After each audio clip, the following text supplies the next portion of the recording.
Salut à tous, bienvenue dans la deuxième émission de la HFI Academy pour une édition très spéciale, n'est-ce pas la voix? Oui, bonjour à tous. Aujourd'hui, ça sera la spéciale Noël 2021 avec des rubriques surprises au menu du jour.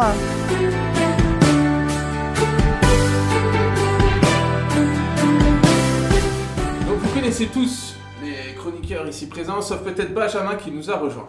Les gars, comme l'a expliqué la voix, je vais vous expliquer les règles de cette émission. C'est très simple. Dans ce petit train Noël, vous avez des étoiles. Chacun à votre tour, vous tirez une étoile de couleur. Une couleur égale une rubrique spéciale. Le thème, c'est moi qui l'ai. Je propose de commencer par toi, Mathieu.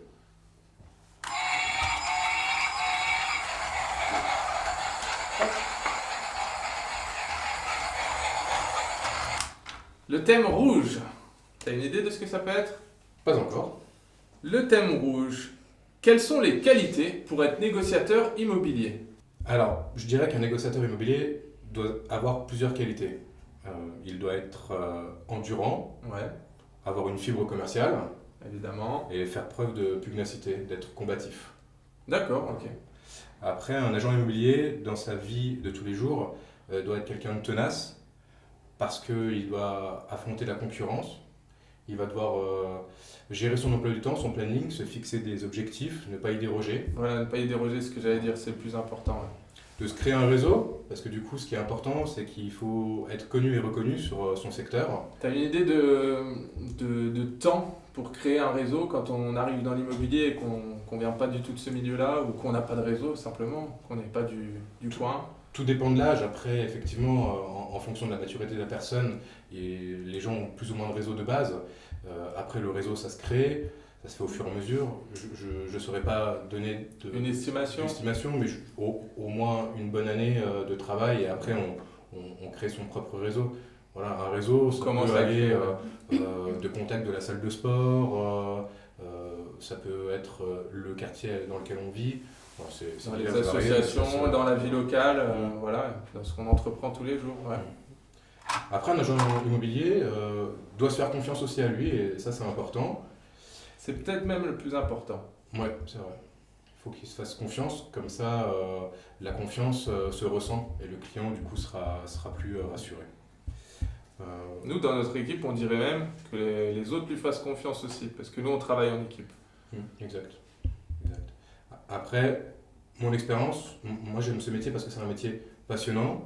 On vit chaque jour avec de belles rencontres humaines. J'allais dire, c'est changeant aussi. Après, il faut aimer les gens. Nous, on aime les gens nous le rendent bien. Et du coup, on ne voit jamais la même chose tous les jours. La voix nous dit souvent qu'on a les clients qu'on mérite. C'est vrai. Voilà. C'est vrai. On récolte ce qu'on sème. Donc, je pense que j'ai été concis, mais...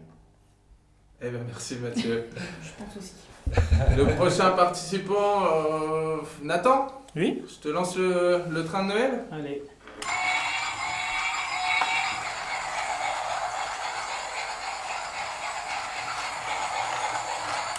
J'avoue qu'on n'était pas obligé de faire un tour, c'était juste à côté de moi.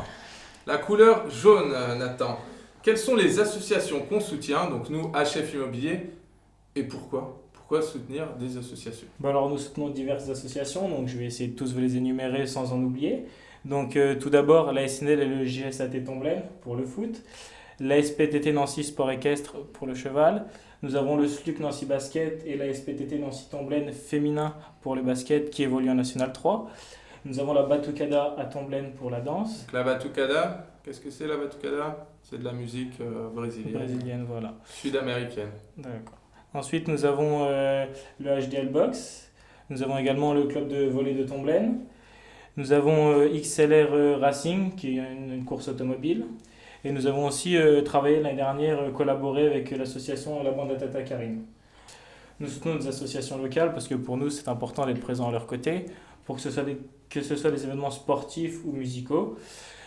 Ou autre, hein. Quand tu citais la bande à Tata Karine, c'est ni sportif ni. Oui, c'est caritatif. musical, Voilà, c'est c'est caritatif, oui. Puis c'est important d'être présent auprès de toutes les personnes de tout âge, que ce soit professionnel ou non professionnel, parce que je pense que ce sont des qualités qui nous correspondent, l'esprit d'équipe, la coopération, Souvent, les sportifs sont dynamiques, ce qui nous représente. C'est vrai. Et nous sommes aussi également partenaires d'équipe féminine, qui est une question majeure au XXIe siècle, donc ce qui est totalement dans l'actualité. Et voilà, Et quand tu parles de, excuse-moi, mais quand tu parles de sportif, c'est vrai que c'est un esprit d'équipe. Et Bien sûr. nous, c'est ce qu'on disait juste avant avec Mathieu, c'est super important pour Bien nous. sûr, et puis je pense qu'on est une équipe très soudée, et ce qui est important également. Et on travaille sur le local, pour le local, avec le local, et ça c'est important. Quand tu parlais du HDL Box par exemple, je parle de celui-là, mais on pourrait parler de chaque association puisqu'on les connaît tous très bien. Mathieu, tu peux le dire par exemple sur HDL Box, pourquoi on travaille avec? Parce que c'est une question de rencontre. Hein. Le président, ce sera peut-être un de tes clients qui devient très amical parce que le courant passe bien. Effectivement, c'est devenu un ami, on peut dire. On peut le dire. Hein. C'était un client, on l'a rencontré. Après, il nous a présenté le HDL Box. Il se bouge pour les jeunes, il y passe toutes ses soirées, je crois. C'est ça, tout est Donc, d'accord. c'est des choses qui nous donnent envie de soutenir ce type d'association, quoi. Voilà. Et donc, pour terminer, nous avons une exclusivité à vous annoncer, n'est-ce pas, la Voix de l'Académie? Et oui, Nathan, depuis le 10 décembre, à l'occasion du match Nancy-Nîmes, nous soutenons le Grand Nancy Métropole Handball. Alors pourquoi rejoindre ce club au moment de la trêve intersaison? Eh bien pour 2 raisons. Premièrement, c'est une équipe de jeunes qui arrive en Stars League avec le plus petit budget du championnat. C'est un défi pour eux face à des gros clubs comme le PSG, expérimenté et ultra financé. On veut croire que le GNMHB a encore sa chance de sortir de la zone de relégation. Nous aussi, on aime les défis.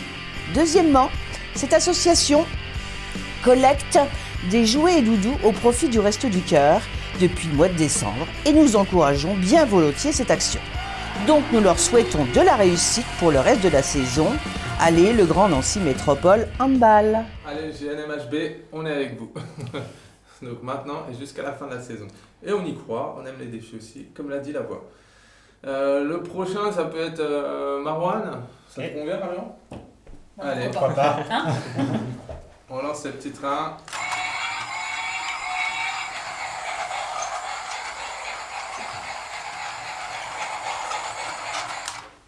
Le bleu, Marouane. Alors, quelle est la rubrique surprise bleue?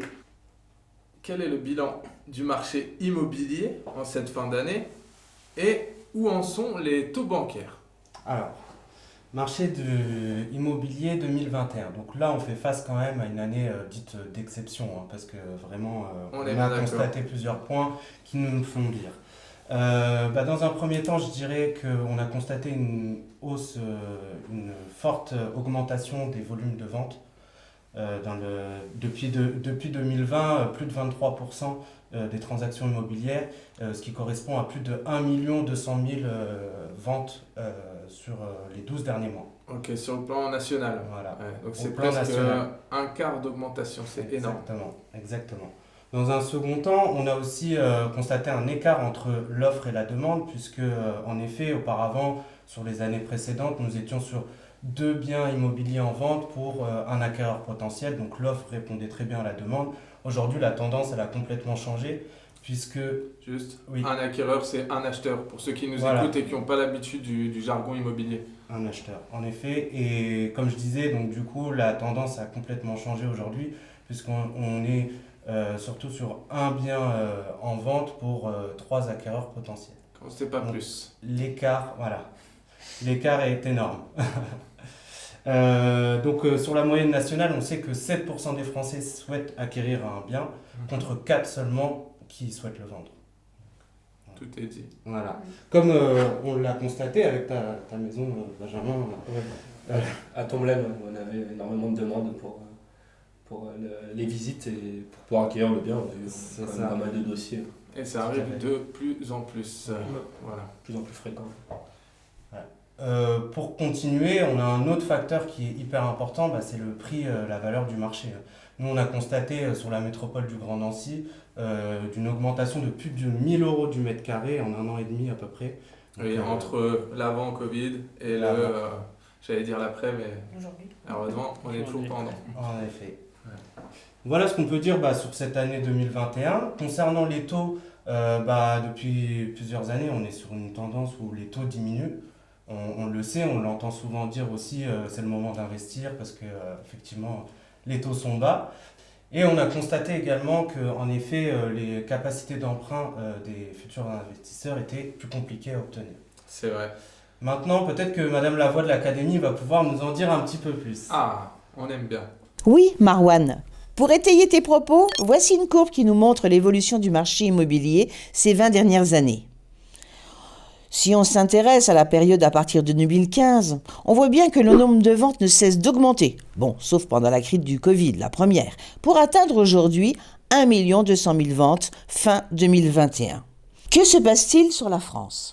On voit bien que les grandes villes et les dom-toms, le marché est plutôt stable. Ce sont les villes en orange. Dans toutes les villes moyennes, le marché immobilier a progressé cette année, entre 2 jusqu'à 20% sur certaines villes, notamment dans l'Ouest. Sur Nancy et son agglomération, l'évolution annuelle des prix au mètre carré est de 6,6%. Alors, quelles sont les raisons de cette hausse ? La raison principale est expliquée par cette nouvelle courbe des taux immobiliers sur 20 ans.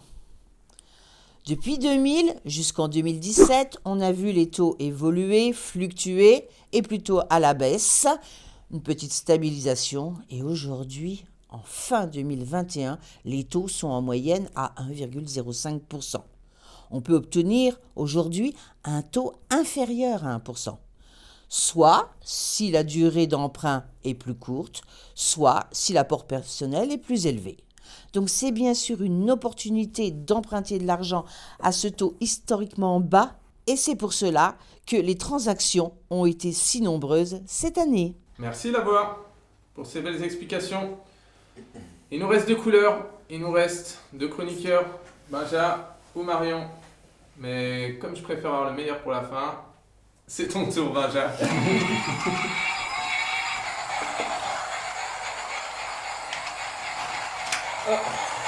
T'as le droit à un deuxième tour. Ok, on la refait. Je reste sur ma couleur.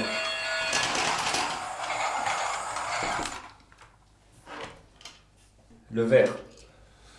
Couleur verte. Comment réduire ses consommations énergétiques en hiver ? C'est un point important avec la flambée des prix. Je pense que c'est important qu'on en parle. Flamber des prix et puis un peu d'écologie aussi. Bien sûr. C'est pas toi qui me contredira. Il est vrai. Alors, je dirais que déjà le premier point, c'est d'éviter la surchauffe du logement. La température de confort est de 19 degrés dans les pièces de vie et de 17 degrés dans les chambres. On considère qu'au-dessus de 20 degrés, 1 degré supplémentaire augmente la facture de 7%. Ah ouais. C'est énorme. C'est énorme. Donc s'il chauffe à 21 chez moi, c'est trop. Il y a déjà une augmentation de 14% de la facture par rapport à une chauffe de confort. D'accord. Le deuxième point, je dirais, c'est d'isoler la maison. Effectivement, aujourd'hui, l'État propose des aides qui sont non négligeables. On peut obtenir des isolations qui sont relativement importantes à des prix réduits. Tu parles des aides à 1 euro que... Je parle des aides à 1 euro. Je parle également, par exemple, si on veut faire poser un poêle à pellet, un poêle à granules chez soi, l'État ne prendra pas en charge la totalité, mais permettra de réduire considérablement les frais. J'ai l'exemple d'un client qui en a fait poser un récemment et ça lui est revenu à 2 300 € au lieu de 5 000 € affichés. Okay. Voilà, Bon, il faut avoir les 2000 et quelques euros à mettre, mais sinon, sur le temps, ça se rattrape assez rapidement de 1000 euros. Voilà. Après, c'est important de dire qu'il y a des aides qui existent quand même, parce qu'on est appelé tous les jours, je pense que tout le monde l'est, c'est pénible, etc. Et puis c'est souvent des arnaques. Alors, tu sais dire comment faire pour être contacté par une vraie et bonne société ? Je pense que déjà il faudrait se renseigner sur des sites spécialisés. Ouais. Je ne connais pas le sujet par cœur, mais je pense qu'il est relativement facile de trouver la liste des sociétés agréées. C'est les sociétés qui sont agréées, RGE. Ouais. Voilà. Et donc il y a le site directement du gouvernement qui liste les entreprises. Ouais. Tout à fait. Effectivement, on a beaucoup d'arnaques aujourd'hui, donc c'est important de faire attention à qui on fait intervenir chez soi. Le troisième point, c'est de faire entretenir ses appareils de chauffage. Les chaudières au gaz ou au fioul, je pense notamment au fioul avec des brûleurs. Un brûleur défectueux va consommer forcément plus qu'un brûleur neuf ou entretenu. Pareil pour les réglages, il faut que ce soit pointilleux de sorte à avoir des performances optimale. Et pour les radiateurs électriques... Ouais, excuse-moi Benja, juste, Ouais. on va parler de prix parce que c'est ce qui va intéresser tout le monde. Un entretien de chaudière à l'année, donc ça se fait une fois par an. Une fois l'an. Benja, t'as une idée de prix d'un entretien de chaudière à l'année Ça tourne aux alentours des 100 euros. Voilà. Plus ou moins 100 euros. Ça dépend de l'intervention. Et puis de la taille de la chaudière aussi. Tout à fait. Oui. Modèle. Et on va pas donner de marque, mais... Surtout du système de chauffage aussi. D'accord, ouais. Pour les radiateurs électriques, ce qu'on appelle des convecteurs, on peut aussi les dépoussiérer. Je pense qu'on a tous senti déjà cette odeur de poussière lorsqu'on les allume après les longs mois d'été, ou les faire remplacer par des modèles plus récents. Aujourd'hui, on a des systèmes beaucoup plus performants à inertie qui permettent de réduire considérablement les factures. Alors, là encore, on va dire, faut encore payer pour payer moins. Est-ce que c'est vraiment rentable? Quel est le vrai calcul? C'est plutôt que quand tu parles de convecteurs électriques à changer, tu parles peut-être des grippins, parce qu'on appelle vulgairement les grippins, qui sont vieux, désuets. C'est vrai. Ok. Un autre point, purger ses radiateurs. Ouais. C'est important, un radiateur qui n'est pas purgé est rempli d'eau, donc il a des performances accrues et une répartition de la chaleur qui est moins égale. Comment on se rend compte qu'il faut purger son radiateur? Est-ce que ça se fait une fois par an quand on rallume le tout, ou est-ce que il y a un petit bruit qui est... Il est vivement conseillé de le faire réaliser une fois par an. Pour les personnes qui savent le faire, on peut le faire soi-même avec précaution, ou alors on fait appel à un professionnel. On entend des petits bruits d'air dans les radiateurs, il y a un bruit de circulation qui n'est pas normal, donc c'est le premier signe d'alerte. Très bien. Et je donnerai 3 petites astuces. En hiver, les temps de luminosité sont réduits, donc on utilise plus les ampoules, donc passer à des ampoules basse consommation pour réduire encore une fois... De la LED? Je dirais pas de la LED, parce que la LED est chère. Je parlerai plus de basse consommation. On a des systèmes qui mettent un peu plus de temps à chauffer, mais qui permettent de réduire les factures sans investir 15 € dans une ampoule. Est-ce que ce sont ces ampoules qui s'allument mais tout doucement, petit à petit, on évolue vers des ampoules plus rapides. Ouais. Parce que je sais que c'était un inconvénient pour certains. Tout à fait. D'accord. Deuxième point des petites astuces. Je dirais qu'on peut fermer également les volets la nuit, dans le sens où ça permet une isolation supplémentaire des fenêtres, bien sûr, ouais, pour pouvoir conserver la chaleur à l'intérieur du bien. Et la journée, pour les fenêtres exposées sud, on tire les rideaux et ça permet au soleil de chauffer les pièces. Voilà. Et la dernière petite astuce, qui est une astuce déco, on peut placer un miroir idéalement, il permettra de refléter la lumière et donc de limiter les consommations électriques avec les ampoules, tout comme une verrière ou une paroi vitrée, et également désencombrer les systèmes de chauffage. C'est-à-dire qu'on a souvent vu un radiateur caché derrière le canapé. C'est pas optimal, le radiateur va tourner pour rien et ça ne permettra pas une bonne répartition de la chaleur dans le bien. Donc réfléchissons avant d'acheter un canapé et de caler devant son radiateur. Non mais c'est vrai que c'est souvent le truc et c'est dommage. C'est pas le but recherché. Merci. Merci Benjamin. Merci Benjamin. Merci pour les astuces. Marion, il reste plus que toi. J'ai le droit de tirer le petit train quand même? Ouais, bien sûr. Il est déraillé. Qu'est-ce que c'est cette fête? Oui Hugo, comme c'est une spéciale Noël, on a un invité surprise qui est arrivé. Alors quelques indices, il a garé son traîneau devant l'agence, il est habillé tout en rouge avec une barbe blanche, donc vous devinez qui arrive vers vous. Oh oh oh, là, j'ai fait Bonjour Noël. Ça va et vous? Ça va, c'était un peu long la route, mais bon, je suis arrivé.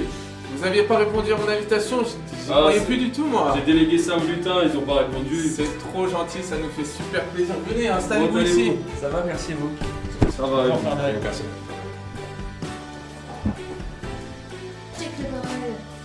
Comment va Papa Noël? Ça va, installez-vous ici.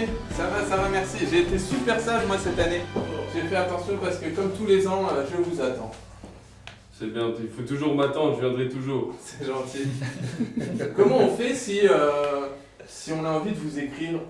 Pour m'écrire, alors vous pouvez écrire au nom de Papa Noël, vous écrivez votre adresse et vous allez dans les boîtes jaunes dans la rue et je vous répondrai tous. D'accord, donc on écrit Père Noël simplement et la lettre va arriver chez vous. C'est ça. Ok, et donc notre adresse, à nous et notre nom, prénom, on le met au dos, c'est ça? Exactement. Ok, super. Bah écoutez, on invite tous les enfants qui nous regardent à écrire au Père Noël. Ils auront tous une réponse? Tout le monde aura une réponse. C'est une vraie Personne ne sera promesse. délaissé. C'est une promesse. C'est limite du service public, ça. Ça fait.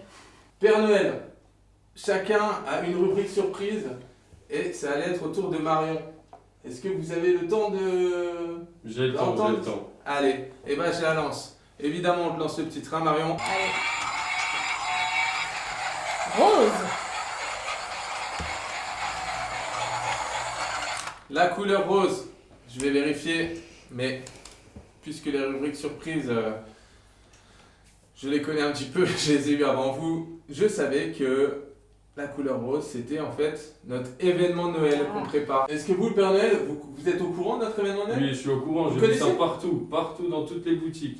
De Tomblaine à Nancy, j'ai vu ça partout. Très bien. Je vais vous sortir ça, j'en ai pris quelques-unes dans les boutiques, c'est bien ça? Ah ouais, c'est ça, effectivement. J'espère que vous en avez laissé aux enfants. J'en laisse toujours, j'en ai pris un peu partout. Bon, vous les connaissez, vous? Bien sûr, Ah, oui, bien sûr. Vous avez fait les petits lutins accompagnés de nos 3 stagiaires. On peut les citer, les stagiaires, hein? Bien sûr, donc nous avions Moussa, Chris Fernand. Chris Fernand. et Elina. Et Elina, voilà. Merci Merci à à tous les 3. Merci. Merci. Parce qu'on sait que vous allez nous regarder. Alors Marion, est-ce que tu peux nous présenter cet événement de Noël qu'on propose cette année? Bien sûr. C'est un événement qui est destiné aux enfants uniquement. Ouais. On leur propose en fait de dessiner la maison de Noël de leur rêve. Donc ils peuvent dessiner au dos du flyer par exemple. Très bonne idée. Comme ça, Bah, on recycle, on recycle voilà. Ou sur papier libre aussi. Hein. sur papier libre. Voilà. Comment ils nous transmettent le... Alors j'allais Le y venir dessin. après, mais c'est pas. En fait, ils peuvent nous l'envoyer par mail. Il y Ouais. a l'adresse sur le prospectus, par courrier, Ouais. ou venir carrément le déposer à l'agence. Ce qui est plus simple, pourquoi? Parce qu'en faisant un dessin, Ils auront un petit cadeau. un cadeau... Un cadeau surprise.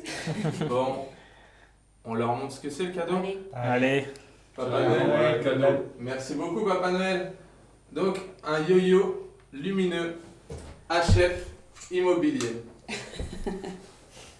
Bon, il n'y a pas que ça non plus. Hein. Ils n'ont pas juste un cadeau. Non, pourquoi est-ce que c'est le plus important de prendre 5, 10, 15, 1 heure s'ils veulent, mais pour dessiner cette maison de Noël de leur rêve qui sera finalement affichée sur notre vitrine?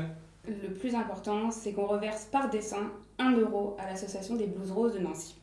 Voilà, donc les Blues Roses, au départ, c'est une association nationale, Oui. donc créée en 1944. 1944. Ouais. Je sais même pas si la voix était née. Donc il y a plus de 4600 bénévoles Ouais. en France et près de 160 sur Nancy. Donc c'est une grosse C'est association. une grosse association. Pour le coup, voilà, l'objectif de cette association, c'est de distraire en fait les personnes de tout âge, principalement les personnes âgées et les enfants, Voilà. pour Les personnes les plus fragiles en Voilà. fonction de l'âge. Hein. donc c'est les distraire comment? Bah, avec des activités ludiques, de créativité, etc. dans les hôpitaux pour justement les aider à À faire passer le temps, faire passer, à apprécier, si je puis dire, leur séjour. puis changer Voilà. les idées quoi. Voilà. Et donc nous, c'est clairement une cause qui nous tient à cœur et on avait envie de marquer le coup. Eh bah super, merci beaucoup Marion. Papa Noël, j'ai envie de te lancer un petit défi. J'ai un peu de temps pour vous, je vous écoute. Gentil. Allez, viens là, on a besoin que tu sois proche de Nathan. Alors avant le défi, déjà peut-être que les caméramans, Jérémy et Johan Noël, est-ce que vous pouvez venir dire bonjour au Père Noël? Peut-être que ça vous ferait plaisir. Hein? Ça permet de vous voir un petit peu. Ils ont été ultra sages. Ils méritent plein de cadeaux. Nous des aurons un yo-yo caméras, lumineux. des photos, des yo-yo lumineux, c'est très bien. Donc Papa Noël, on va te lancer en fait un défi. C'est un Papa Noël jokes. Mathieu, est-ce que tu peux lui expliquer les règles s'il te plaît? Bah écoute, Papa Noël, aujourd'hui on a un Papa Noël, on a Nathan, Nathan, ouais. donc ça va être Papa Noël versus Nathan. Tu vas raconter à Nathan des blagues, et Nathan, le but, il doit pas rigoler. Ok, S'il j'ai rigole, compris. s'il rigole, S'il rigole. ça va mal se passer pour lui. Il a un gage. Il n'aura pas de cadeau. Tu es prêt, Nathan? c'est parti Papa Noël. Tu connais la blague de Noël qui fait peur? Non. Attention, tu auras les boules. Ah ouais. Comment appelle-t-on un chat tombé dans un pot de peinture à Noël? Je ne sais pas. Un chapin de Noël. Comment appelle-t-on un vieux bonhomme de neige? Je sais pas non plus. Une flaque d'eau.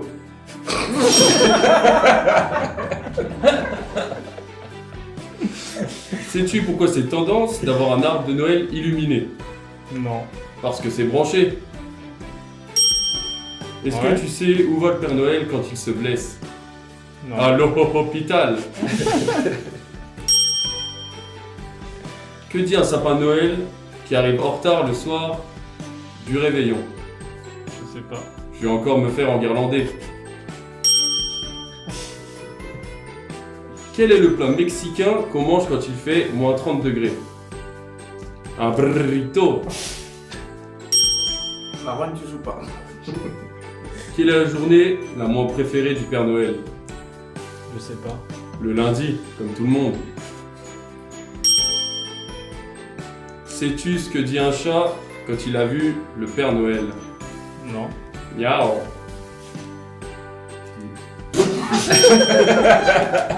Petite blague. Merci Papa Noël, c'était excellent. Merci à tous de nous avoir suivis. On se retrouve dans un mois pour un prochain épisode. Bonne fête de Noël!